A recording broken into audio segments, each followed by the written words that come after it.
niveau national.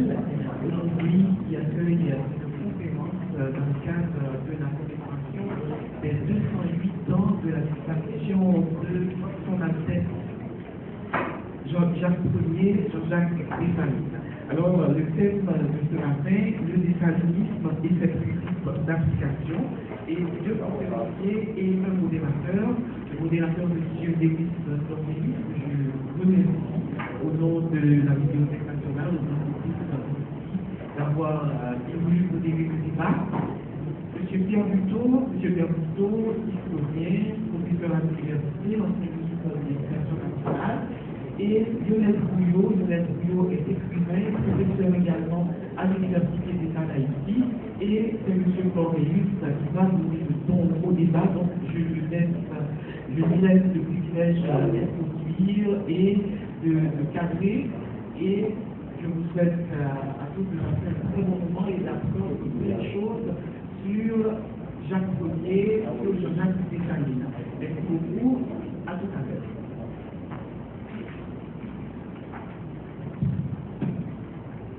Bonjour.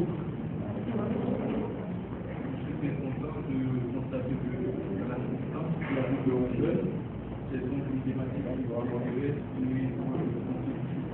alors, les Salines. Un nom qui dérange et un nom qui arrange.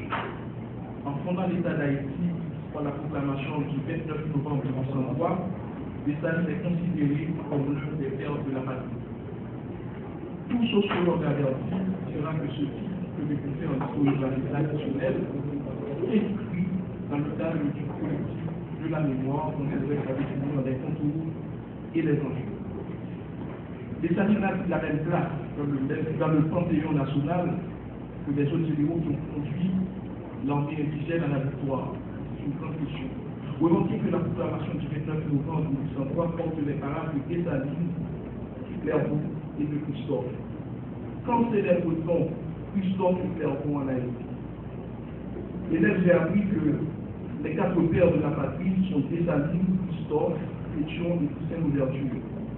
Aujourd'hui, la fracture sociale sur fond de colorisme divise la nation en fils de Pétion et fils de Dessalines, forme du XIXe siècle.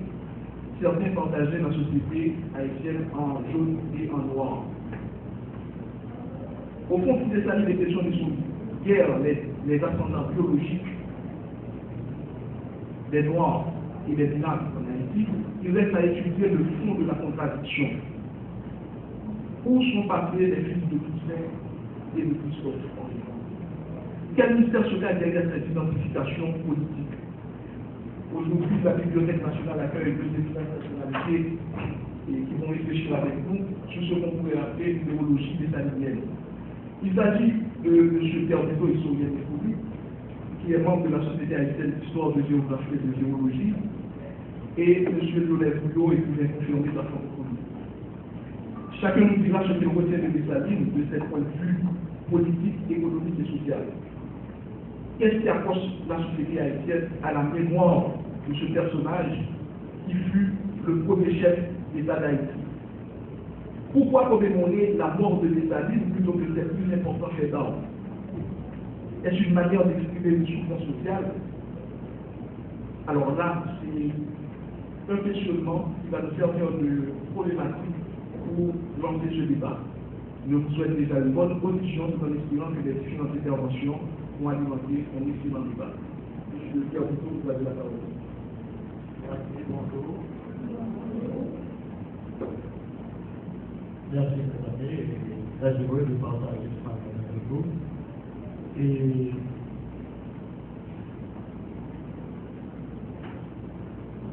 le modérateur, Roger Cornelius, dit un caractère intéressant. Pourquoi retient-on le nom du livre? Au fait, on aurait dû retenir les noms de tous les soldats qui, ce 18 novembre 1803, ont affronté Pierre-Dieu. Mais il y a des communes. C'est pourquoi le marron est connu. On doit consacrer le mouvement et tout ça. Il y a des figures qu'on retient, et parmi ces figures, il y en a trois 4 plus exactement, à être consacré par l'histoire nationale, à être consacré comme patrimoine mondial, comme patrimoine national, Dessalines et deux autres, Henri Christophe et Alexandre Duchamp. Il y a les questionnements agités pour l'évolution de la présentation du communisme, de permettre de dire pourquoi les 4 figures principales retenues, pourquoi celle de Dessalines était toujours elle est évoquée, et aujourd'hui encore, nous remercions Madame la directrice de nous avoir invité et c'est l'occasion pour nous d'évoquer encore une fois la mémoire de Dessalines. Aujourd'hui, je constate, moi, que presque chaque année, comme la plupart de mes collègues, ou du monde enseignant, ou de la société haïtienne d'histoire, sont convoqués, sont invités à prononcer des conférences, et de plus en plus. Parce que à chaque moment de doute, à chaque moment de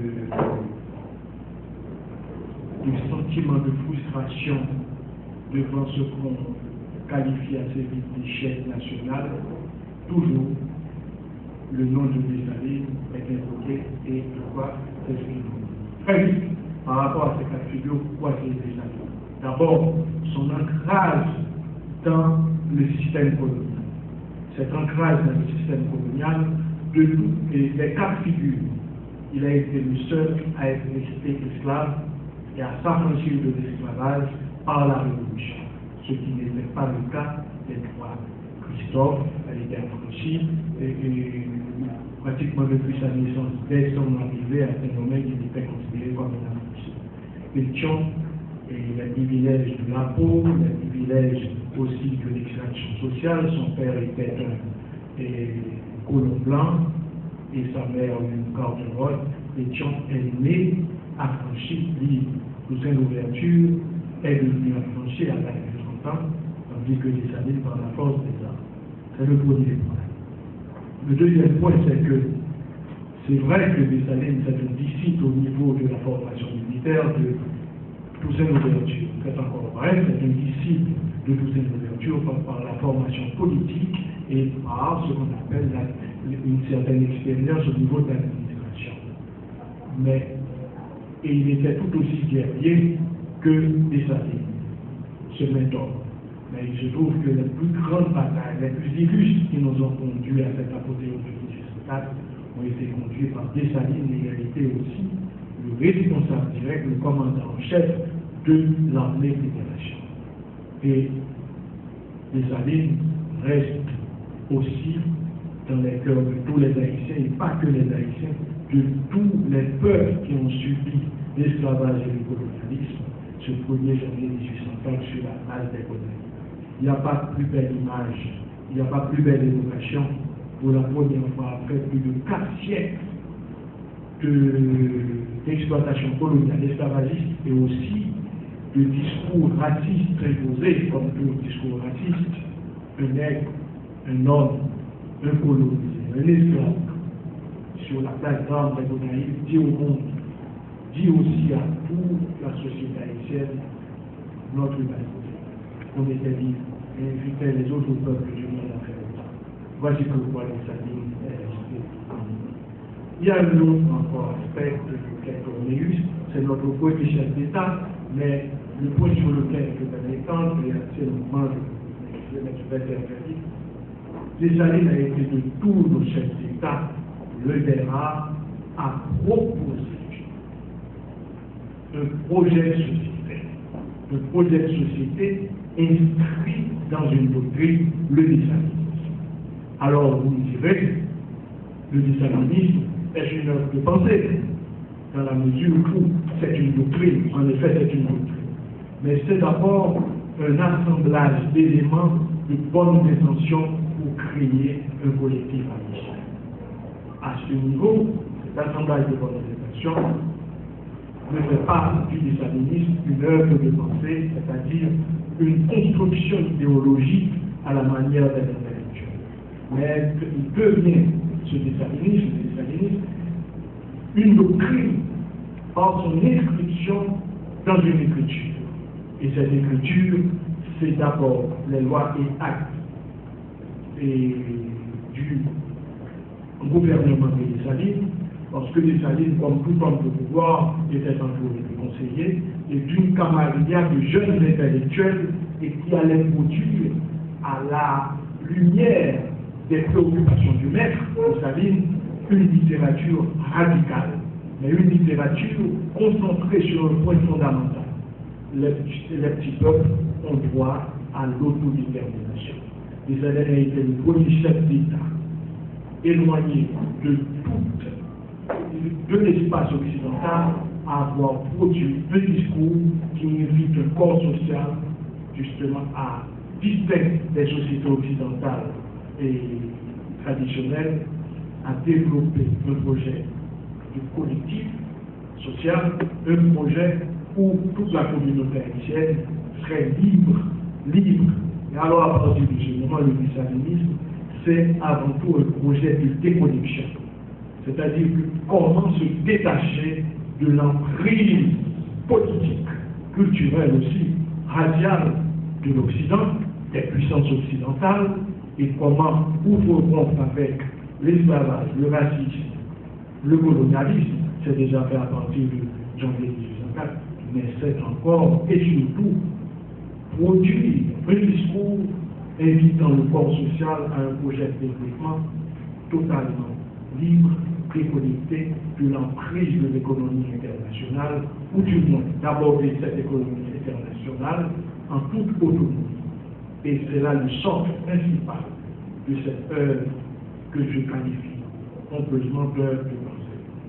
Au fait, le dessalinisme, après mes analyses, après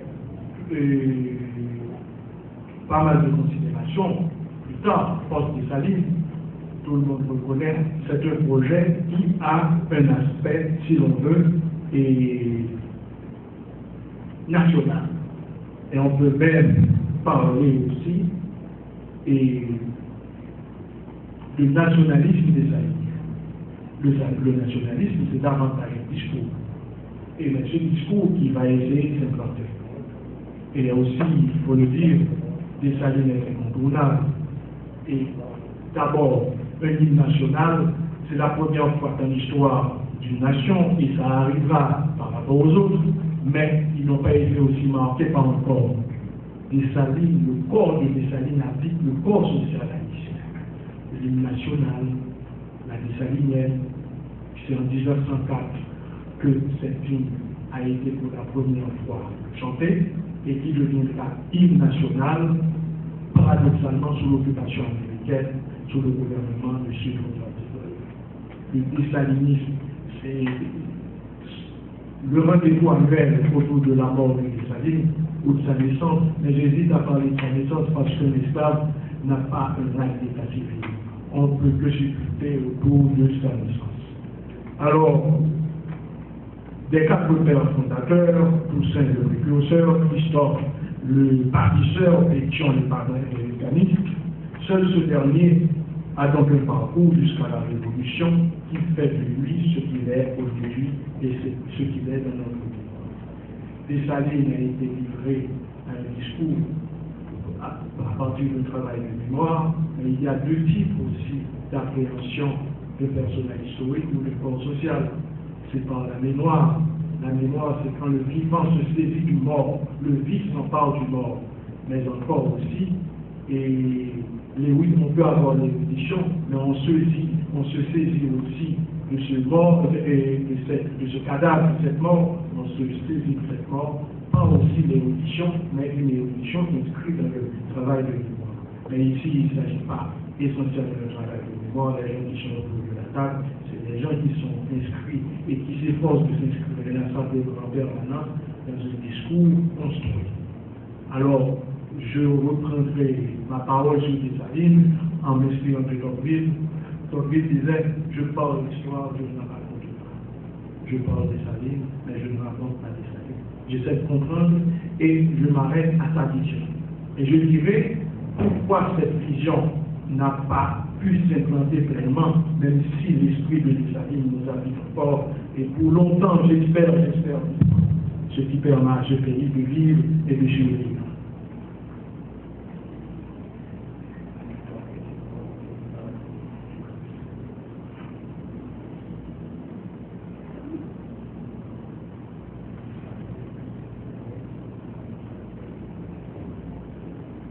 Pourquoi a-t-on parlé de nationalisme de Dessalines et de nation? Parce que le projet est national. Et on retrouve dans les éléments du discours écrit du dessalinisme certains éléments de tout discours national, et ces éléments du discours national s'inspirent de deux révolutions. De la révolution de Saint-Domingue, mais aussi de la révolution française. Et alors, à partir de ce moment, on peut dire que, compte tenu de l'histoire de la société de Saint-Domingue, compte tenu de l'histoire de la société coloniale française, compte tenu de la trajectoire de ce corps qui a été Dessalines, il demeure marqué fondamentalement par ces deux révolutions. Et dans son discours, il exploite les éléments, en tout cas les intellectuels qui l'entouraient, les éléments du discours de la Révolution française pour élaborer son propre discours. Mais pas que la Révolution française, mais fondamentalement aussi la Révolution française. Deux courants chevauchent donc ce discours à son issue la française, mais il veut spécifier la doctrine. Et voulant spécifier la doctrine, il escamote en partie, sinon largement, le discours de la Révolution française en regardant toutefois la substance. Intégrité territoriale, égalité, justice sociale, souveraineté nationale, unité nationale. Le premier et le dernier terme renvoient en Occident à une dimension culturelle. Pas développée à l'époque de la Révolution française, pas clairement, très nettement développée à l'époque de l'émergence des États-nations vers la fin du XIVe et du XVe siècle, mais tout projet national s'édifie autour d'éléments culturels. Mais compte tenu de la situation d'Haïti après 1804, le discours de Dessalines n'est pas lié à ce qu'on appelle une dimension géoculturelle. Parce que la nation, c'est un projet d'enfermement. Un projet d'enfermement, une langue,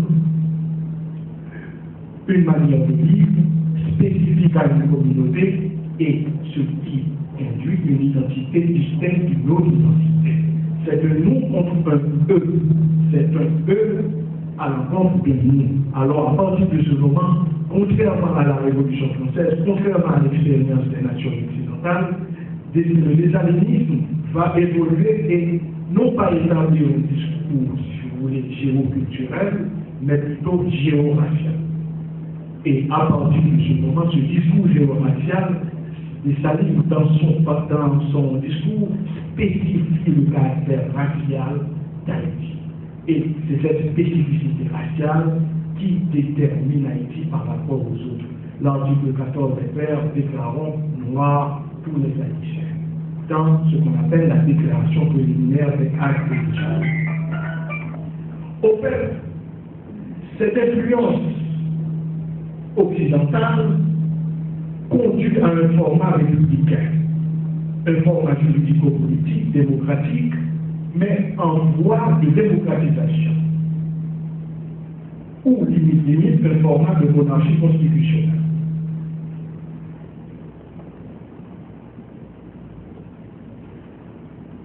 Dessalines a un problème.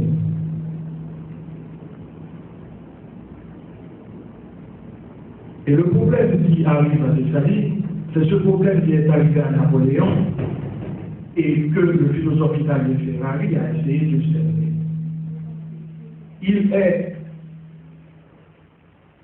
à la fois porteur d'une révolution et ensuite un projet national qui est loin de l'élitisme de Christophe, de l'élitisme de Dessalines. Rappelons-nous quand il dansait au cours d'une fête lors de cette soirée et Christophe de déclarer avec dépit on a confié le destin de la nation à un sauteur au décembre 1807. Mais ce que Christophe n'a pas compris, c'est que Dessalines est éloigné de toute forme d'élitisme qui marquera toute l'histoire nationale haïtienne, surtout l'histoire savante, c'est l'histoire de la culture savante.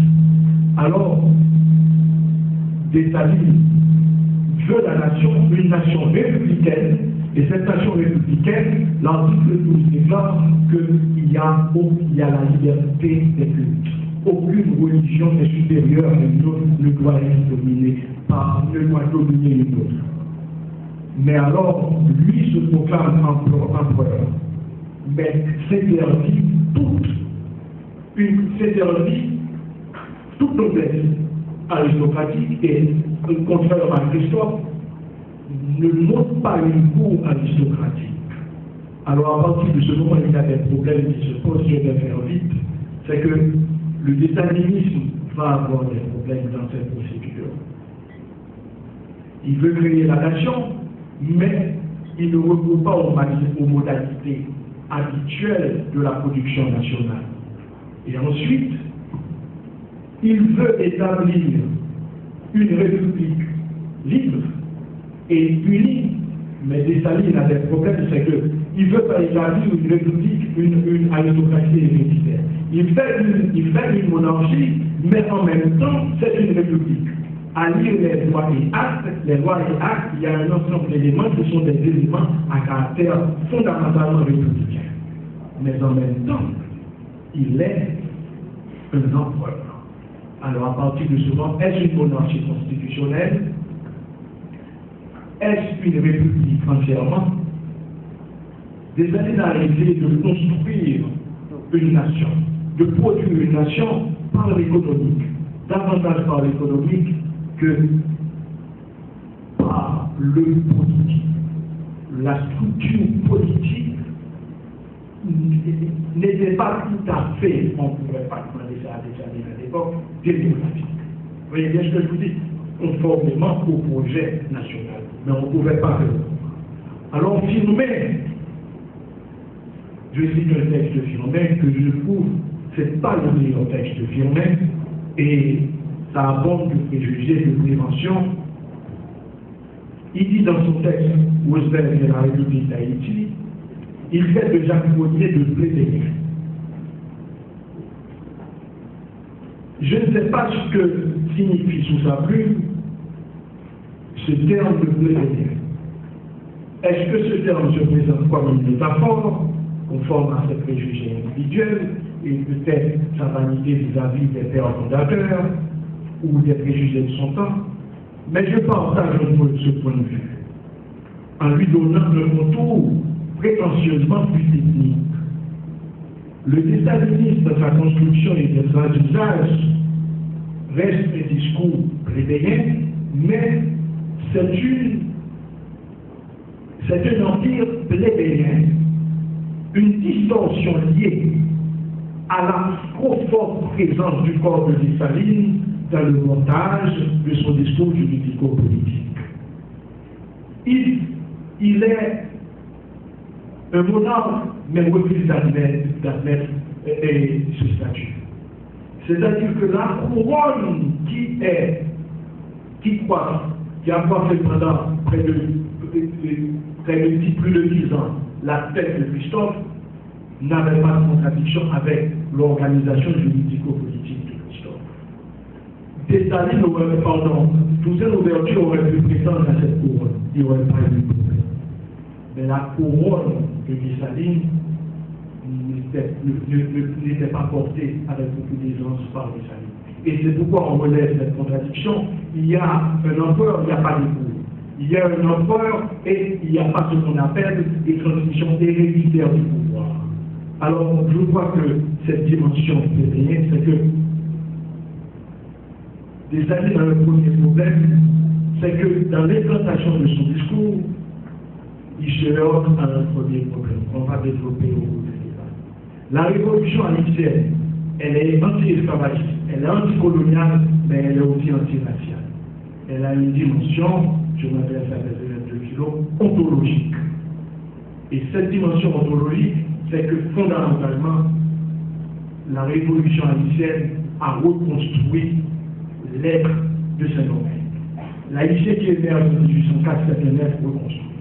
Et en même temps, il a restitué à l'ensemble des êtres, des peuples de couleur, je dis comme ça entre guillemets, de toute la terre, il a restitué aussi à ces êtres leur véritable dimension.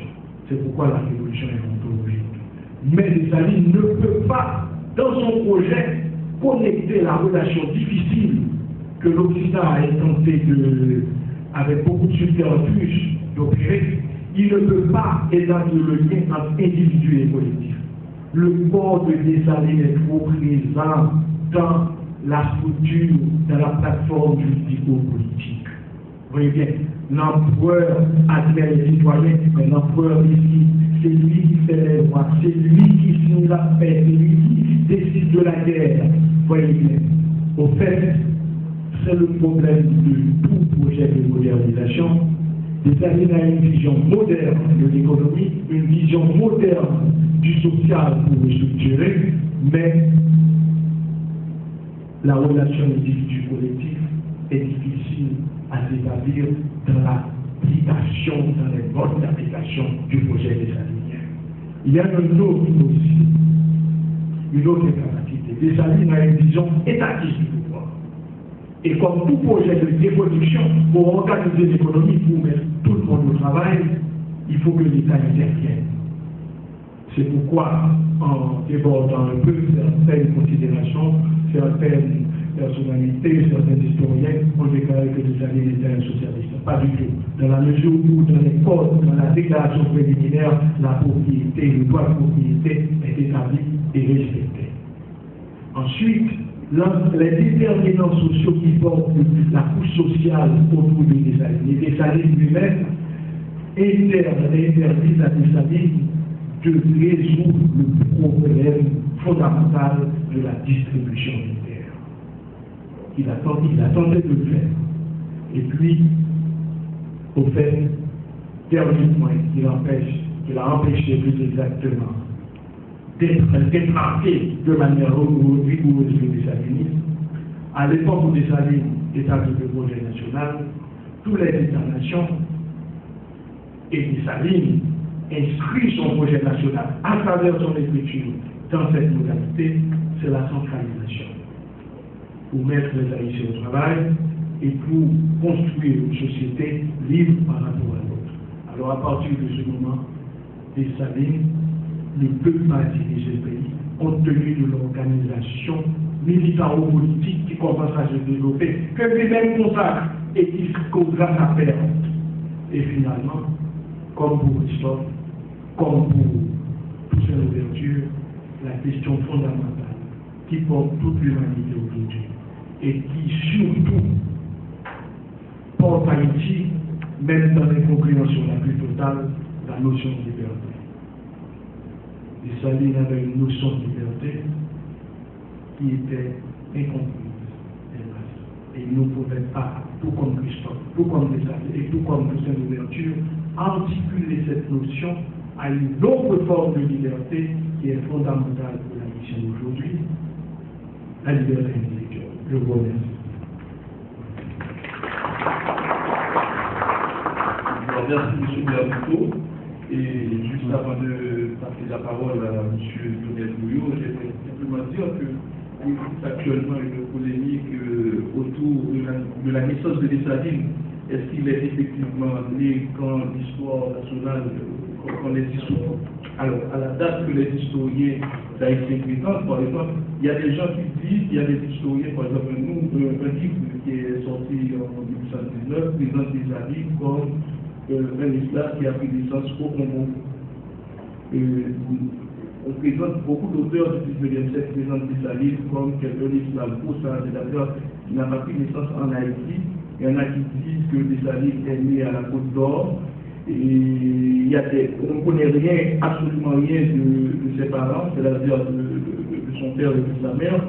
Donc, personne n'a pu présenter un acte de naissance jusqu'à présent qui permet de certifier que Dessalines est né en Haïti, alors à Saint-Domingue ou en Afrique. Mais de toute façon, tout le monde sait que Dessalines a été quelqu'un qui a pensé aux malheureux dont les pères sont là. Une parole qu'on lui a prêtée, hein. On répond là.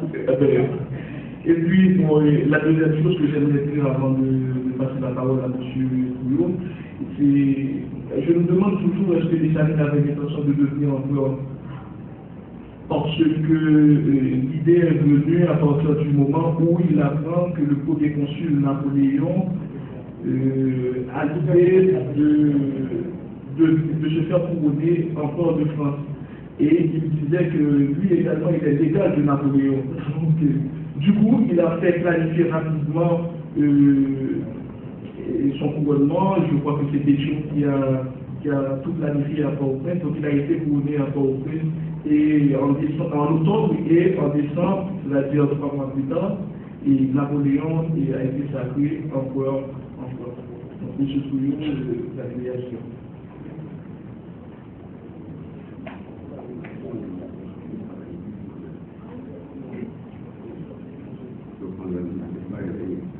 Et bonjour à vous tous et à vous tous. Évidemment, je ne suis pas historien.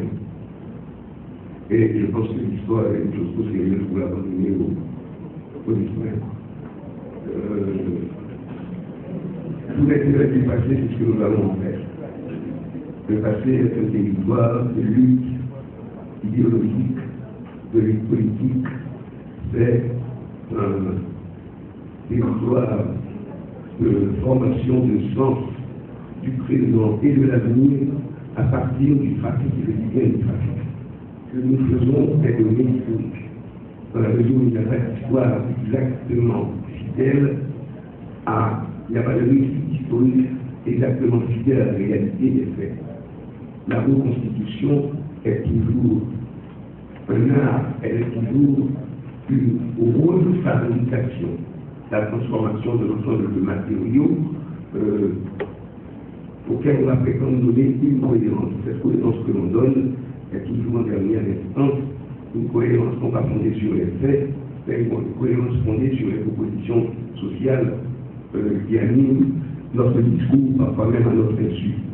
Dans le cas des Salines, les gens qui se sont pris de bonne volonté ont pu dire un tas de choses qui n'ont servi que de mauvaises causes. Bon, moi, je dirais rapidement que les historiens, justement, n'ont pas suffisamment souligné, comme mon ami dit plutôt, l'a un peu fait tout à l'heure, bien que dans le discours de Pierre, il y a un certain nombre de choses qui me choquent, je vais en parler. Les historiens n'ont pas suffisamment souligné la spécificité du personnage des Salines dans sa réalité, dans sa dimension historique et dans le regard que la formation sociale haïtienne a suivi. Il y a une énorme différence, car on peut souligner, entre Dessalines et tous les autres. Dessalines est le seul à être un corps haïtien pas morcelé. C'est-à-dire que Dessalines, qui a souligné, enfin il a vécu dans cette condition esclave, il a partagé la condition populaire, première chose. Deuxième chose, il a fait la révolution, c'est-à-dire qu'il a dirigé. On ne va pas entrer dans le détail, il a fait quoi, mais il est la figure qu'on considère comme la figure dirigeante de la révolution qui amène à la constitution de l'État haïtien. Voilà le temps historique de Dessalines. Toussaint Louverture est dans un temps qui est très haïtien. On ne peut pas dire l'haïtien, c'est Toussaint Louverture.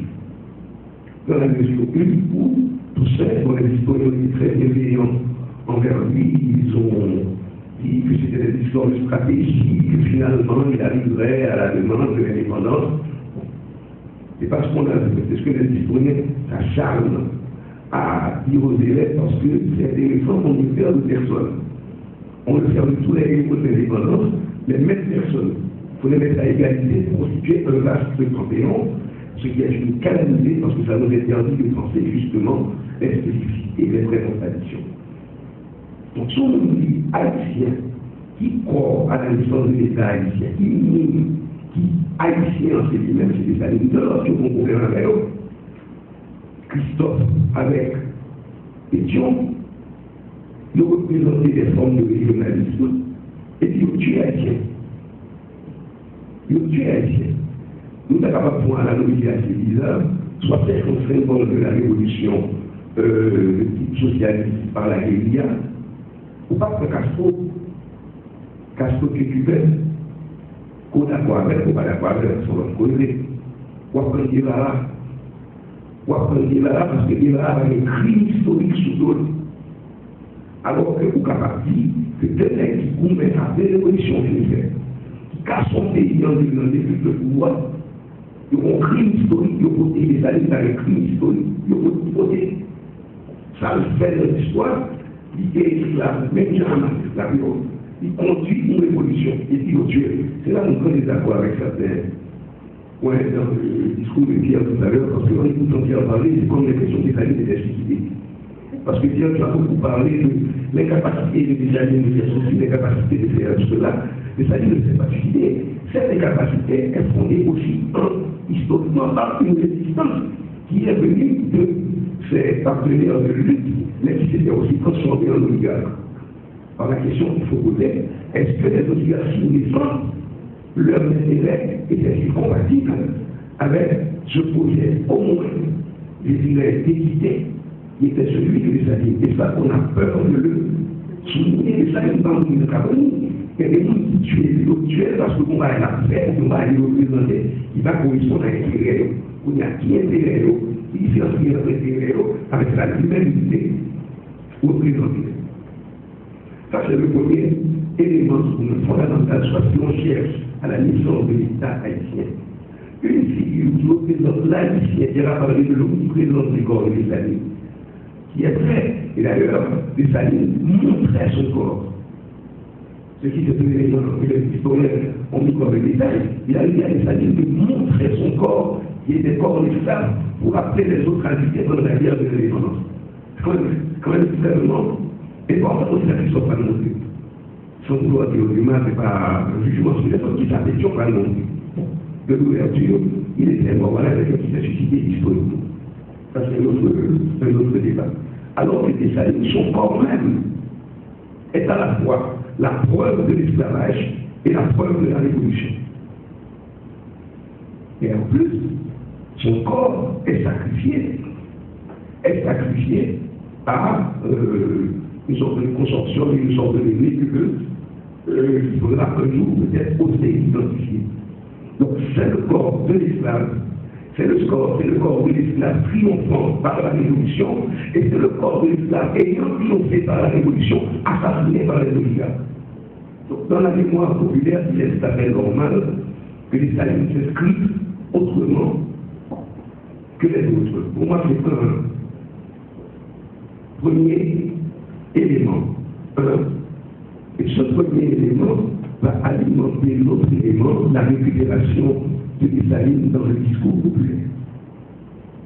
Et là encore, c'est incroyable l'écart qui existe entre les oligarques que nous sommes historiens, écrivains, tout ce que vous voulez, intellectuels, commerçants, et le discours populaire.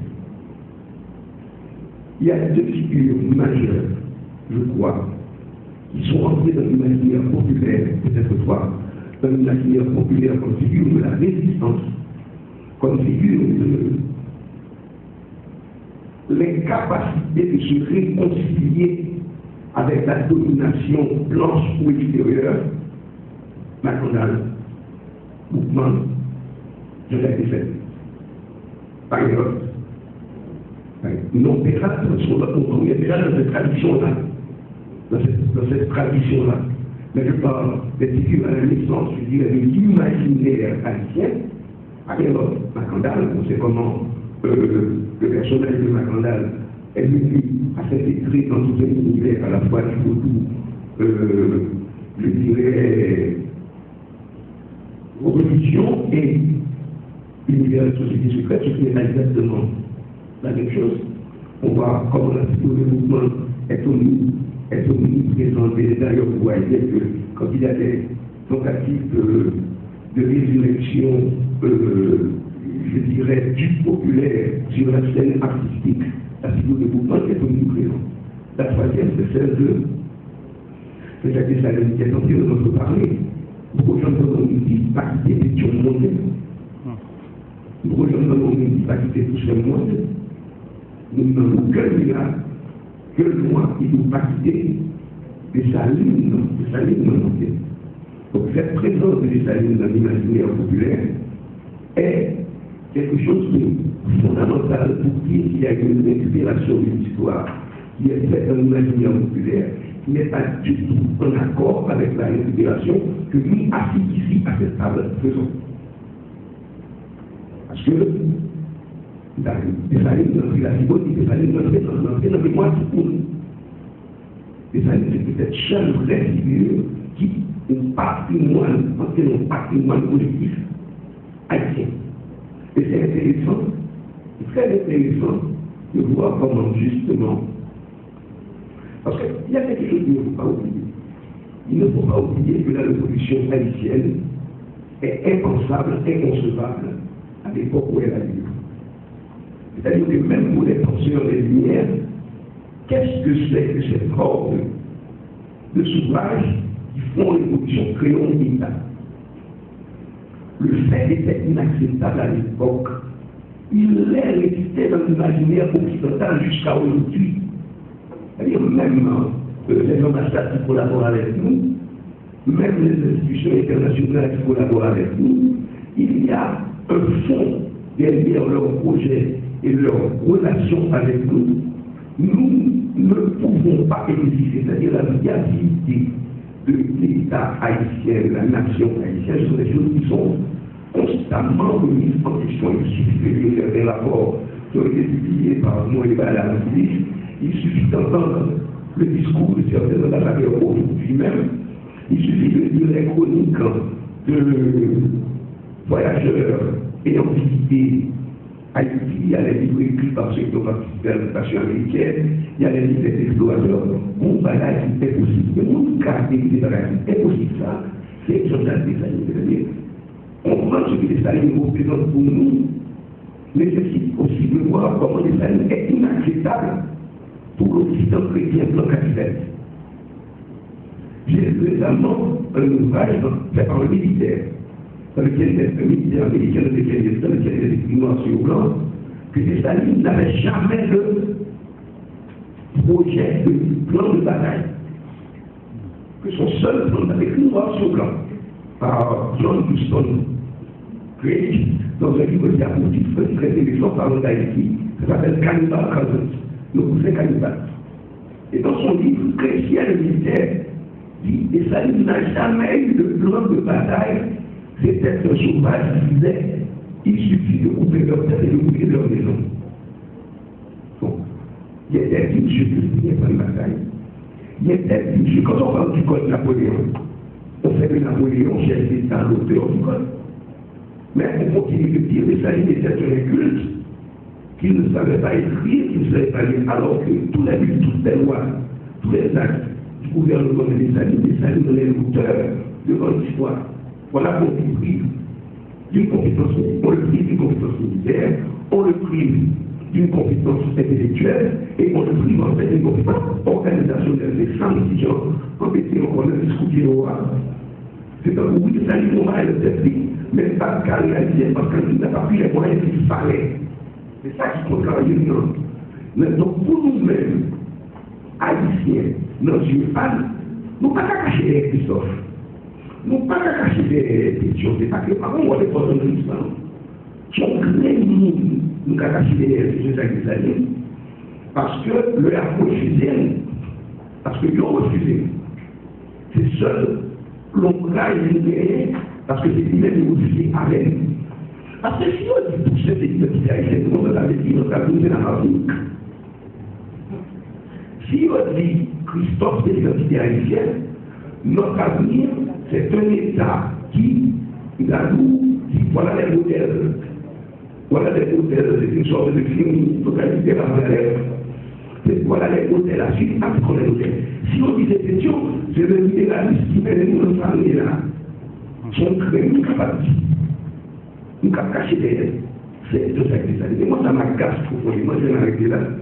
Ça m'agace profondément quand j'entends des discours académiques, une sorte de sagesse. Et ça dit être une pièce polémique. Et il faut que ce pays ait suffisamment de courage pour affronter la polémique de nos détails de Dessalines. Dans ce sens-là, pour nous-mêmes haïtiens, on ne va pas rester avec personne de l'autre et c'est ça pour la vie. Avec ce qui la vie, nous ne va pas bien identifier.